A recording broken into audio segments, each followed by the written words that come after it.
Hello, sweet friend. My name is Maike, and if you've been around for a while, you may know that writing a comic book has been a big goal of mine for, the last several years at this point. And fingers crossed, this is the year I finally make it happen. Writing a story is its own particular kind of chaos. So today I want to show you the 3 notebooks I use to keep track of it all and get my story pitch ready. Yay! And then at the end of the video, I thought it might also be fun for me to show you some of the comics I've done in the past. So that'll be fun. But to the 3 notebooks that help me stay on top of the chaos, let's start with the newest addition to that system, which is what I call my story binder, and I am in love. This is a Me Plus SlimPad ring planner, and not only is this gorgeous, but I think this is an absolute game changer in how I keep track of my ideas and the story development. I will say that this was kindly gifted to me by Me Plus for the purpose of this review, so thank you for Me Plus. But this is, first of all, absolutely gorgeous Italian leather. This is Butero leather, if I said that correctly, in the natural color. And Me Plus lets you customize your notebook to your likings. So I went with a golden spine, really beautiful. I think these days they also let you customize the spine if you want to engrave something, which is really, really cool. But yeah, beautiful. And it has that, that's such a good smell. But in terms of the inside, I'm so excited, really. This is just a fun dashboard just to give it some vibes. This is a cover or a part of a cover from a notebook about buttons, because buttons play a role in the story that I'm currently developing. So I thought that was kind of fun. And then throughout, I put in little pieces like this, just little things that I find inspiring about storytelling. They're just there for a little bit of fun. But in terms of the practical side of things, I start out with just having a to-do list here to just remind me what next steps I can take whenever I'm ready to work on this, because all of this is happening at nighttime, at the weekend, whenever I can find a little pocket of time. And so it is sometimes really nice to just have something ready to go. And this is really fun notepad paper, the typical legal pad yellow paper, which I thought is so fun for an insert. So I use these for more of the intermediate notes or things that are not necessarily permanent, just to switch it up. And then this whole first section, up until the first divider, is story ideas I have for other little things that I want to get to eventually. And I used to have these scattered throughout other notebooks, and then I lost track of them. And sometimes I would go through like an old sketchbook and I would come across an idea and I was like, oh yeah, I forgot about this. And I want to have one place where I can collect all of these, because what if that one idea was like the greatest idea I've ever had? And now it's, archived with a sketchbook somewhere. So I have an overview list of just all the little story ideas I have. And then I made one sheet for each of those ideas if I had some more thoughts and more context to write down about that idea. So yeah, hopefully all of this will eventually be turned into something, or not. At least I know it's there, and I know where to find it. And this is beautiful Krina Spark paper in the grid version. I don't know, I'm not sure if the grid shows up super well, but this is really beautiful paper, very smooth, very fountain pen friendly, 52 GSM. It's really a really good Tomoe River dupe, I would say. So that's what I've been using for most of my notes, because I like to use my fountain pens. And so that's the first section. It's basically just a quick overview to do and all of my ideas that I have currently. And then this next section, up until the next divider, is all about the story that I'm mostly working on, my big project, so to speak. And in here, I started, again, I'm opening up with just a little fun thing. This is a painting by Tove Jansson and a quote by Tove Jansson about stories.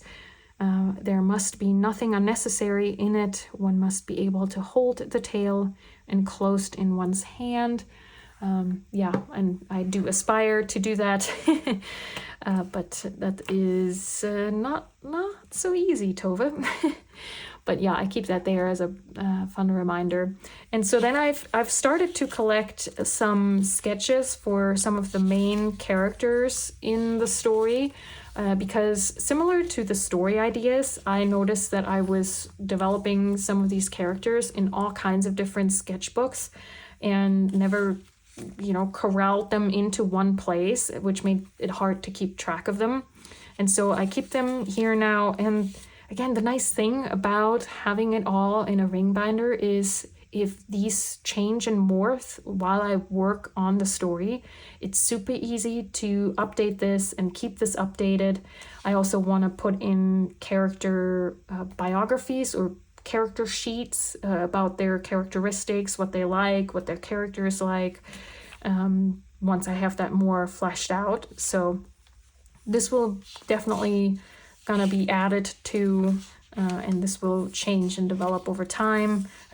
For example, with these mice, there's still some variants that I want to figure out what I like better, and this character wouldn't even necessarily have a name, and these are just miscellaneous characters that haven't been assigned a role yet, really, but I kind of like where they're going, but it's also not to say that these will stay the way they are. And then, this is so good. These inserts flip out like this, which gives you tons of space. And I actually requested these inserts, and Me Plus kindly sent them to me, because I thought, wouldn't it be so great to be able to write down act structures like this, and then you can have it all sitting out like this.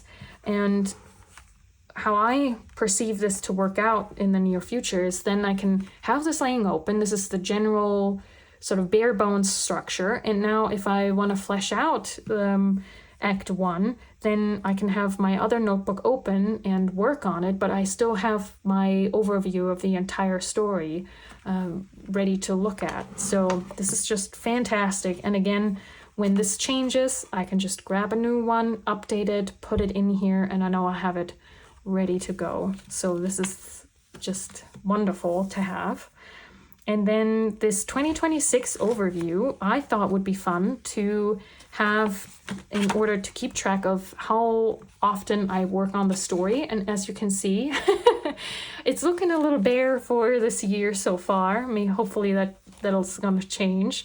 But then I can see how I progress throughout the year. And yeah, just keep track of when I work on it. So that's just a fun little thing, I guess. And then this last section, is it the last? I think so.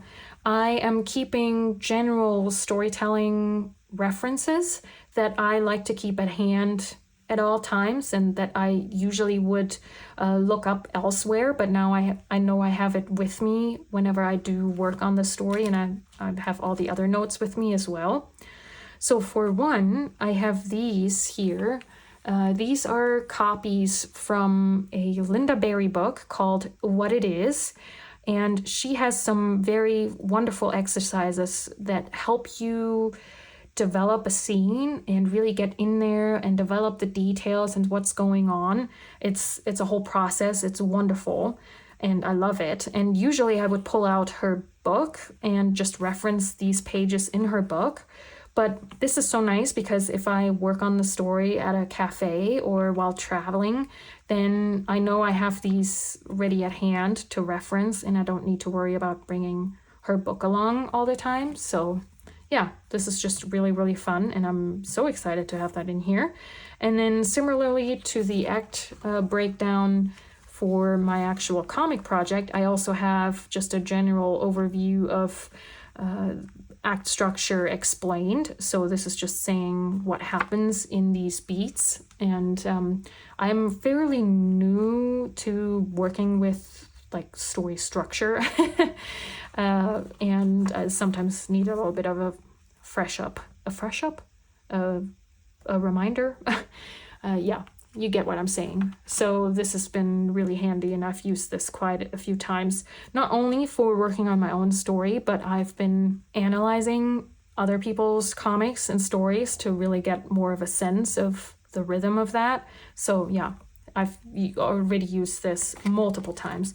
And as you can see, this paper is a little bit thicker. I think, if I'm not mistaken, well, no, I don't want to say. I might be getting this wrong, but this is quite a bit thicker than the 52 GSM Krina Sparks paper, and it's still super fountain pen friendly. So this is Sailor Tsurubami, and I had no issues with that. So yay for working with fountain pens.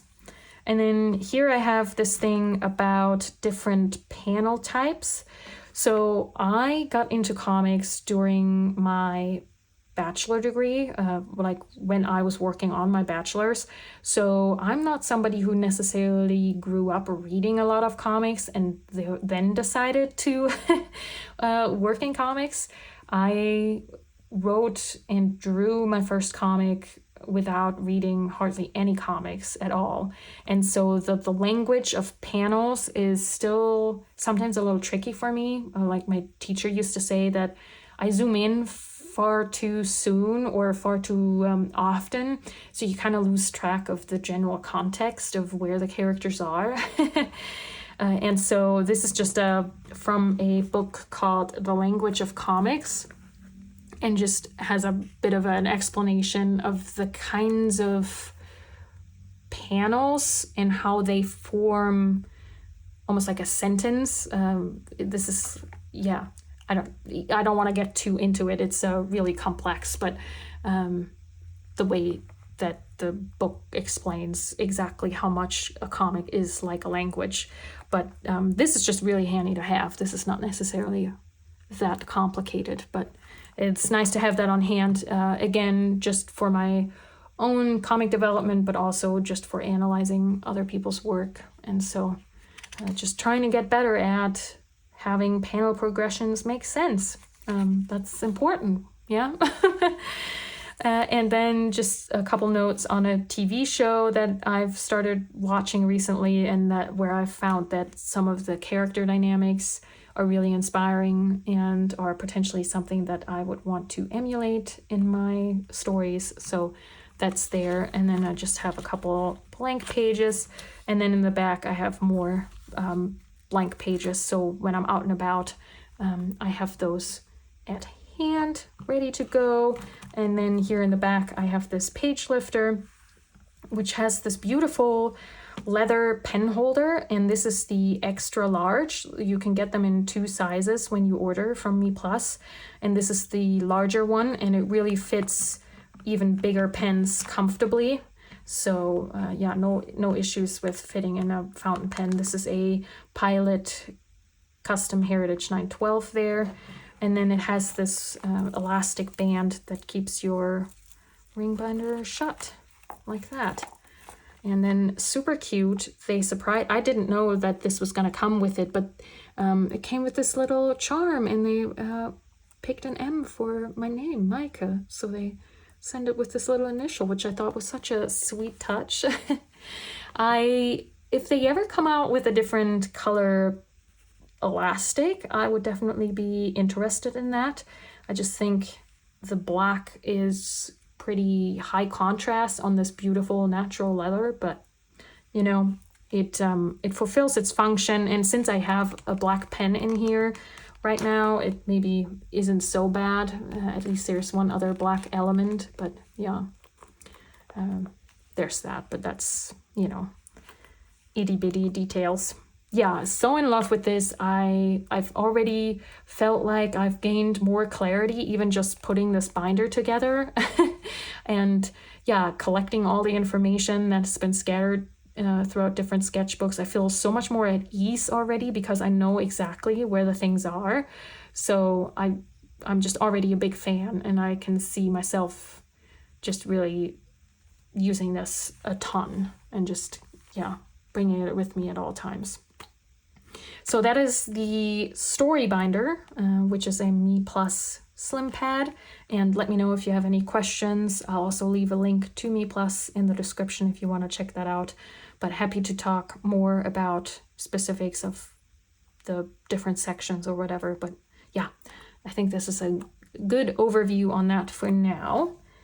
And then, let's see, I think both of these I have mentioned in other videos before, but since this is kind of like an overview of the notebook system that I'm using for my comics, it's kind of nice to have everything, together in the book, I would think. Not in the book. Now I'm getting all my things mixed up.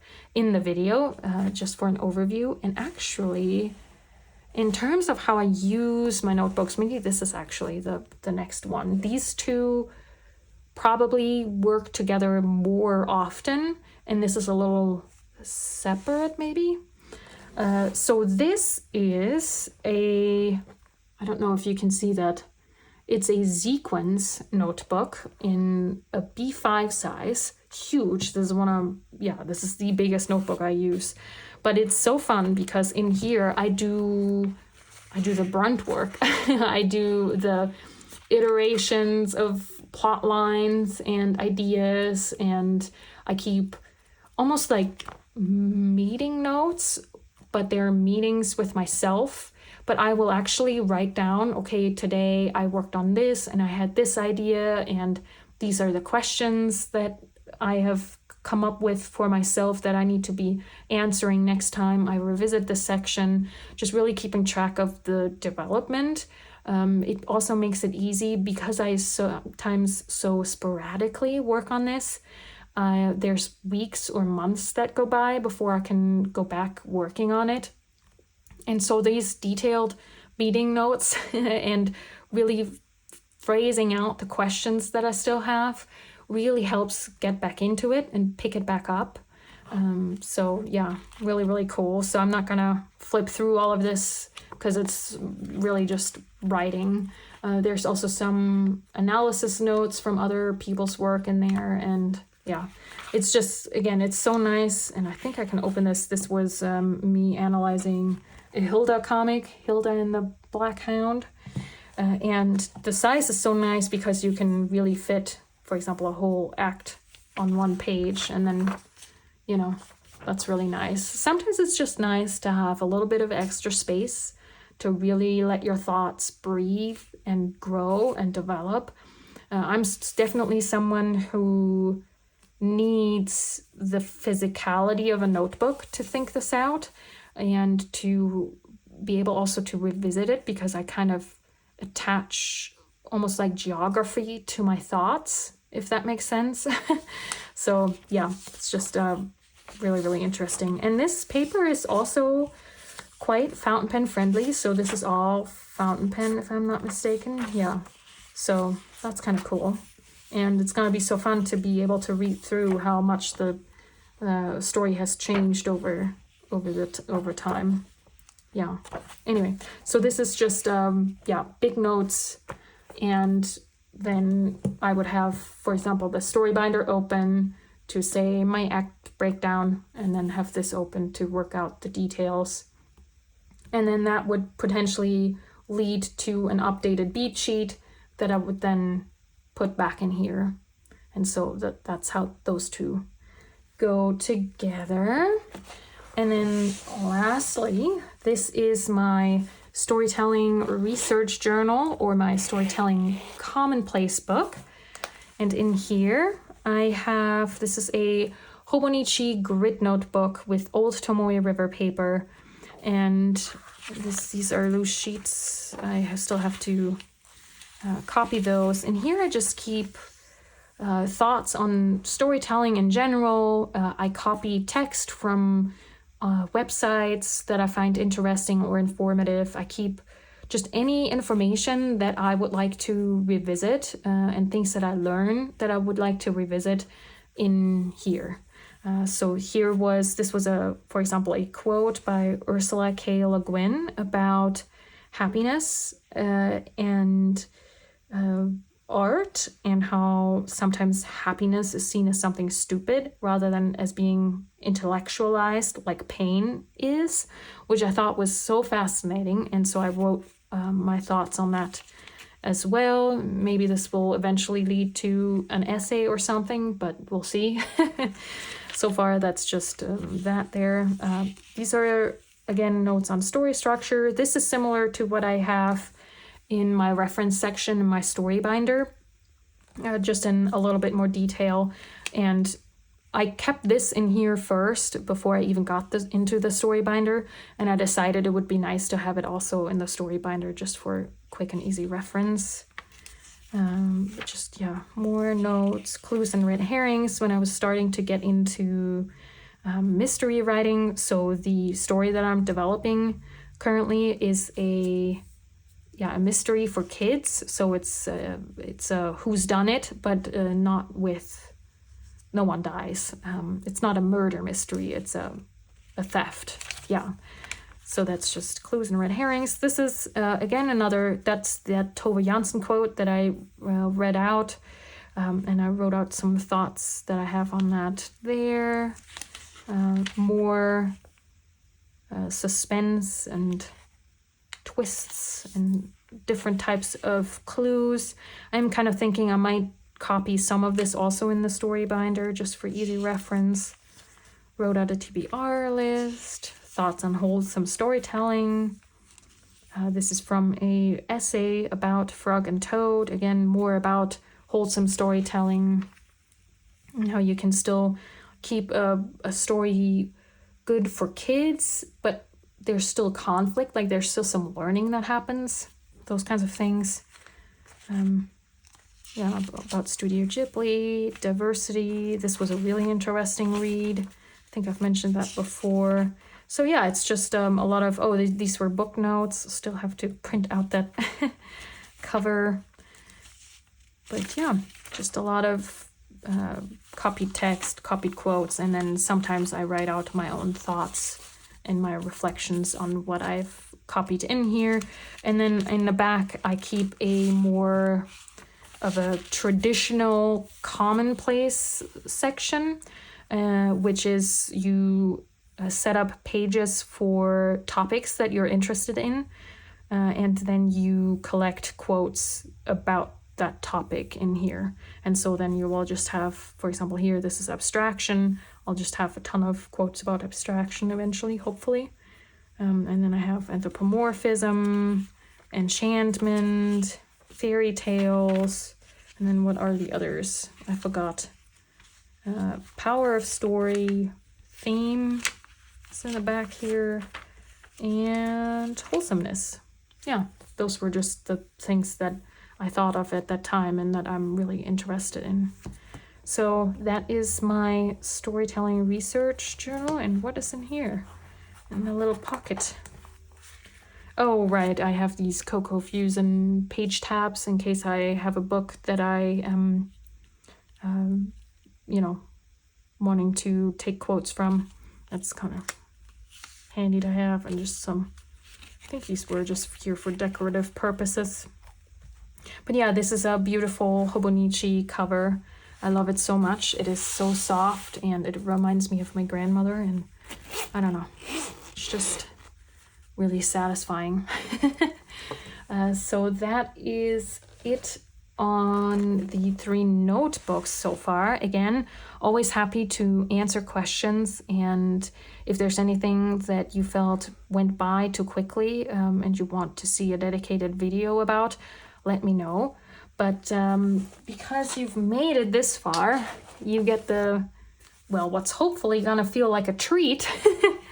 And I'll show you some of the things that I've worked on previously in terms of comics. And there's still some papers. Let's put these aside.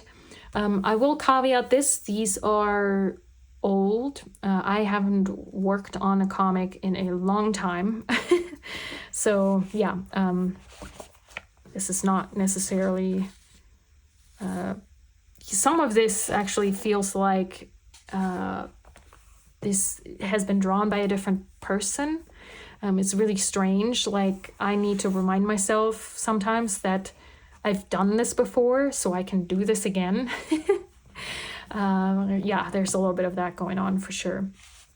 So here, this is my first comic that I ever did. This is a German word that I came up with called Rostblüte, so rust blossom. And this was my bachelor's project. This is what I did to earn my bachelor's degree in illustration. And this is a story that I wrote myself and then, illustrated. And created this insanely pressured project because, again, I had never drawn any comics. And so then what time to start then when your bachelor degree is dependent on finishing it. But this is a story of this character, and I think I named her Rosalie. I don't actually remember. I don't think anyone ever calls her name. But she suffers from some anxiety disorders and from what's the word? Yeah, she has to do things a particular way, or otherwise, she feels like things are amiss and askew. And throughout the story, we learn that she has inherited her parents' home, and her father had, well, it's probably going to come up. Oh yeah, that's her cat. That was always the most fun to draw. This is now over 10 years old, these drawings.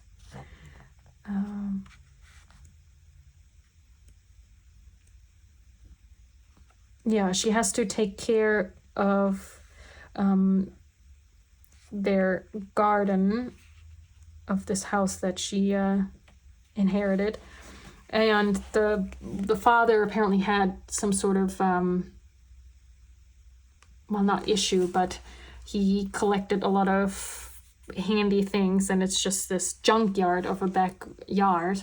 And because this character has such a germaphobe and things are chaotic, that she really has a hard time with this backyard. But then she thinks her cat is lost and is getting injured out there, so that's what makes her overcome her fear and kind of take care of this backyard in a way that is meaningful. So at the end, she creates this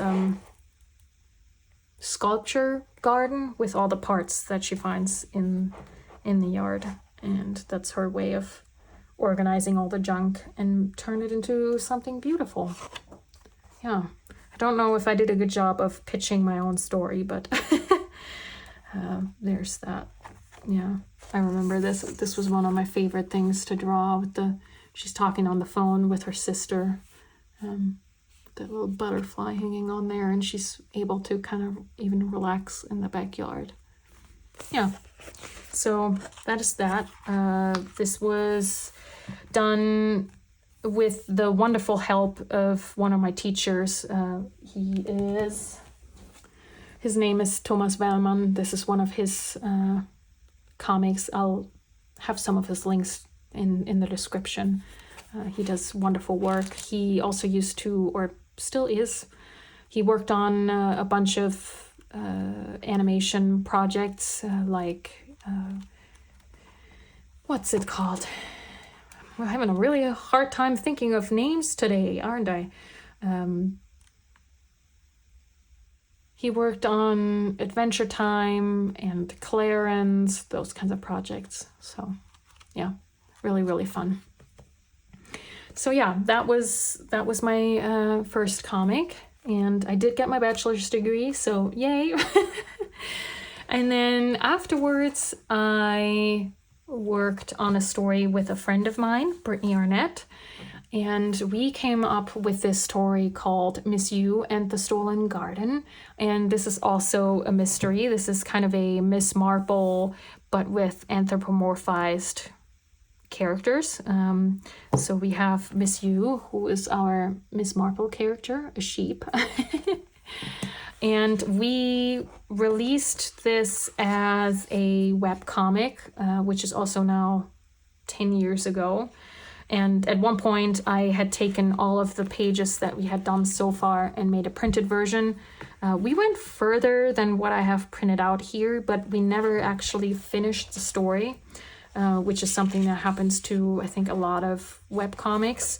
We went steady for a long time, but the problem was that when we started the project, we didn't know what the ending was going to be. Like, we had never fully determined who stole the garden, and so that obviously is a little bit of a problem when you're working on a story and where the clues are supposed to connect in some sort of satisfying way. And then we got busy with other things, and so it kind of just fizzled out, I guess, which is kind of sad, because yeah, this story and these characters and this world is really dear to my heart still, and I think Brittany would say that she feels the same way. Yeah, it was really special to work on this, but yeah, this was also the first time working with full colors, and so that was kind of interesting to work with, but I feel like I did pretty okay. Yeah, and it's just really fun to see this, and I'm glad I made a printed out version to flip through. Yeah, so that's been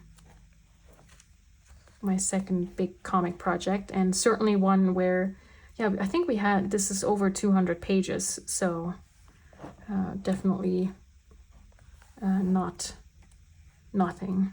And I got a lot of practice, of course, which is great, and just got to try a lot of different panel layouts and things like that. It's just really fun. And I think this was one of the first projects where I had situations where I started working on a page and the characters were starting to quote unquote come alive, and where things happened that I hadn't planned beforehand, but I just started drawing and they just happened on the page, which is a really fun thing to happen when you are working on stories that you're coming up with, but and I know that maybe sounds a little bit wooey, but it really is where you feel like you're just tapping into something and you are a conduit rather than fully the master of this.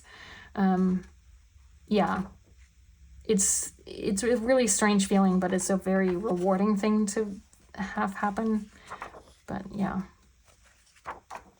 yeah, we're hoping that eventually we're gonna pick this back up and do like a revised version. We actually started at one point a couple years ago to do a rewrite, but yeah, we were, again, just both so busy that it kind of didn't quite happen, which is, yeah, unfortunate. But the characters have stuck with us, so hopefully eventually this will turn into something. And at one point, my mother actually made us a stuffed animal version of Miss You. She used to have glasses. I might have them somewhere still, but yeah, this is the stuffed animal version of her. She's so cute. She has her little shoes, and I think she has joints. Yeah, she has joints in the legs too, so she could technically sit, and she has joints in the arms and joints in the head, so she can rotate her head. And this is definitely one of my prized possessions because yeah, there's so many things that come together with this. I love stuffed animals, and I always think of my characters and the way they move and the way I dress them as stuffed animals or dolls. And the fact that my mom made this based on a character that I developed with a good friend of mine is just, yeah, really, really special. And then these are just 2 examples of like little things that I played with. And then this is not all, but just as an example, I once created this little zine about what is good design based on a quote by Paul Rand, who's a designer. And so it just draws parallels between a aquarium or a goldfish bowl and, yeah, what is considered good design. Just a fun little...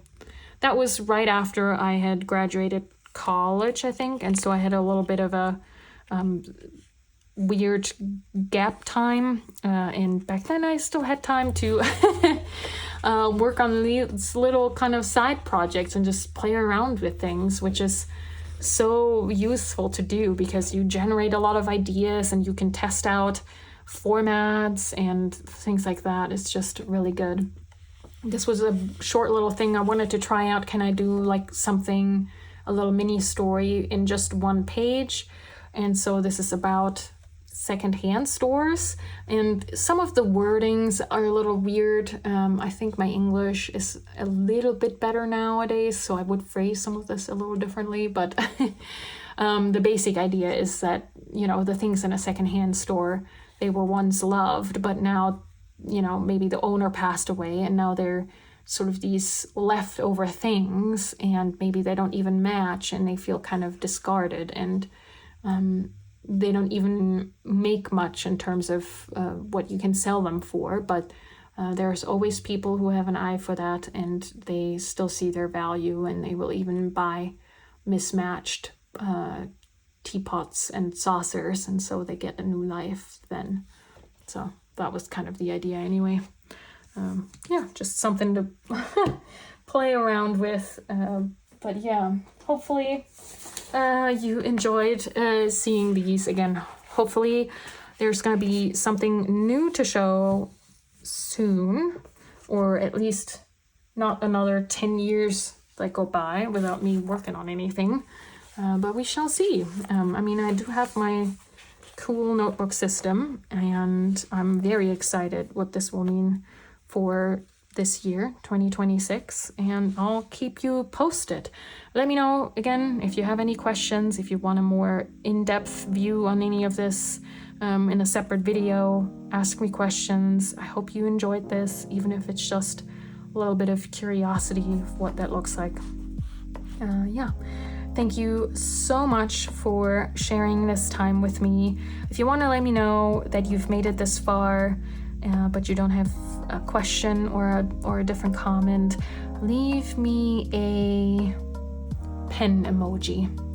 That'll let me know that you're rooting for me to write my story this year and get it to pitch level ready. Yeah. All right. Until next time. Happy journaling!